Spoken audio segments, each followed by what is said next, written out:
అయితే దేవుడు మన ఎడల తన ప్రేమను వెల్లడిపరుచున్నాడు.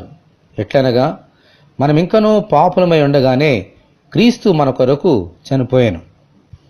దేవుడు ప్రేమయే ఉన్నాడు. తన బిడ్డల మీద తనకున్న ప్రేమను తన సొంత కుమారుని ఈ లోకంలోనికి పంపించి వెల్లడి చేశారు.